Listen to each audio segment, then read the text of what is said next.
our homes have become increasingly cluttered over the past couple of decades. We've really collectively fallen prey to the message that more is more, and that we can buy our way to happiness or to play through toys. And children today have more toys than ever before. The toy industry in America, I think it's a $30 billion industry, if I'm getting that correct. It's a very big industry, very, very booming. And a lot of parents are really getting the message that if you buy this, your child is going to have the edge. And if you buy this, it will keep them busy for hours. And if you buy this, they'll have their PhD before they're out of diapers.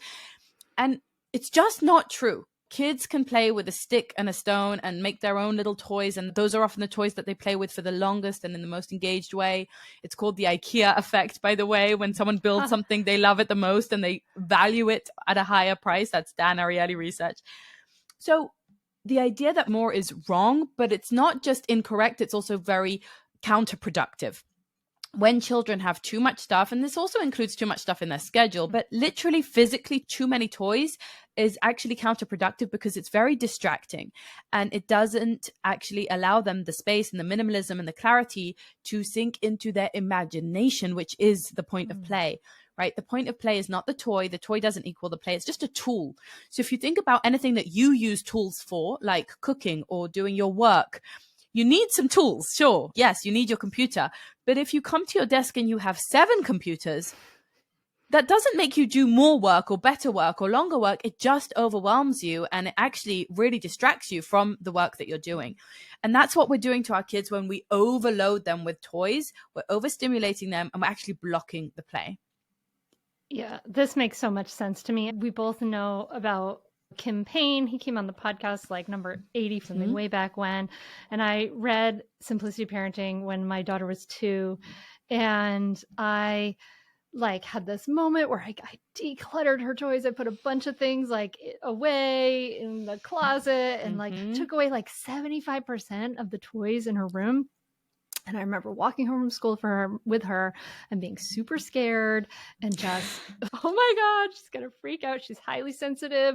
She's going to explode the way she has for other things. And she loved it. She loved it. She played for 2 hours by herself as like a 2-year-old playing in her room, which was like unheard of at that point. Like she loved it so much and it really freed things up. And you just think about that. If you feel overwhelmed with stuff, like your kid feels overwhelmed with stuff, how much do they value that one toy in the middle of the giant pile of toys? Like it's like too much. You just can't focus. Your brain's too scattered. And I've seen that again and again when I had less stuff out, just like clean, welcoming environment and all the cardboard boxes they could ever want.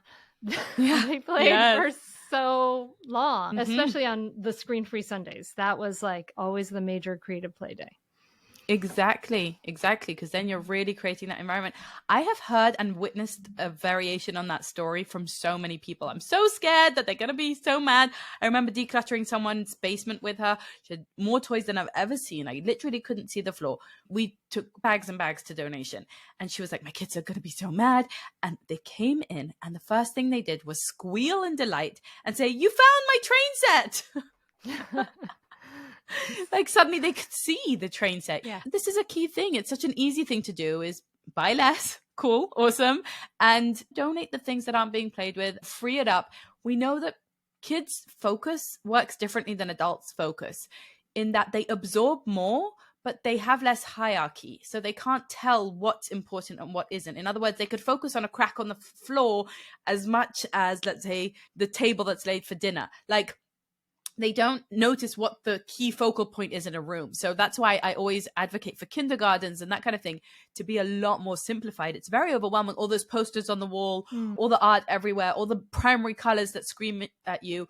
Kids actually absorb all of that. They're not able to filter the way that we can. We can walk into that room and just read that one poster.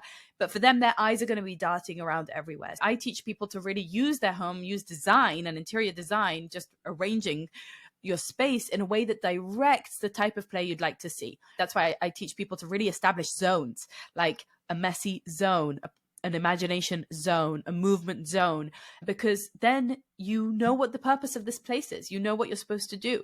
Kids who come into a playground, for example, they're never confused about what they're supposed to do. This is a movement zone.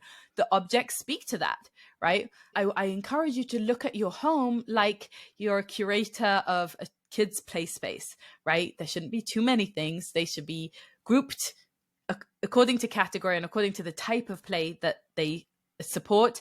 And you've got to keep it appropriate to the quantity, an appropriate quantity to the amount of kids playing. If there's one child there shouldn't be millions of enough for an army. It should really be a little bit more simplified.